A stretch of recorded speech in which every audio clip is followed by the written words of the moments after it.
At 25, Ashley was the kind of woman who turned heads without trying, curvy in all the right places, with long dark hair that cascaded like a waterfall over her shoulders, and eyes that sparkled with a mix of mischief and determination. She'd left Chicago 3 days ago on a whim, chasing the ghost of some unfinished adventure from her college days. Freedom, she'd told her best friend over a goodbye beer.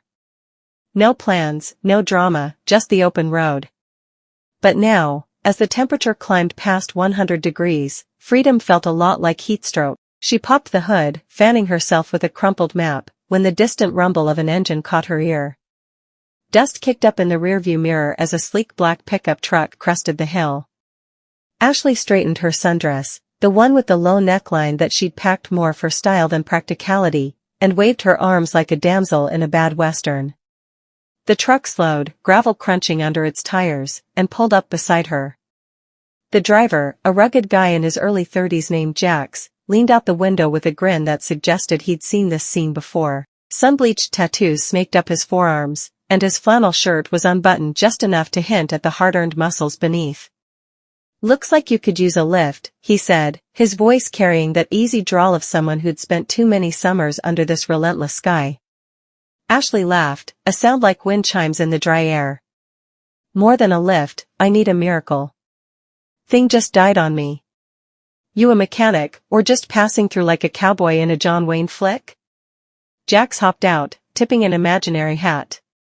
"Bit of both. Name's Jax. Let's see what she's got." He peered under the hood, poking at wires and hoses with the confidence of a man who fixed more than just engines on the side of the road. Ashley watched him work, leaning against the fender, her mind wandering to how his hands, calloused but gentle, might feel on something other than spark plugs. "Radiator hose blue," he announced after a few minutes, wiping sweat from his brow. "I can patch it enough to get you to the next town, but it'll cost you a story or two. Deal?"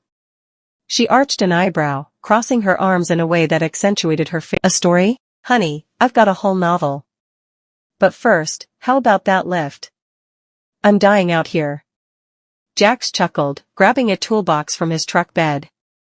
As he worked, they talked about the ghosts of Route 66, the motels with neon signs that flickered like dying stars, and the time Ashley had backpacked through Europe on a dare and ended up.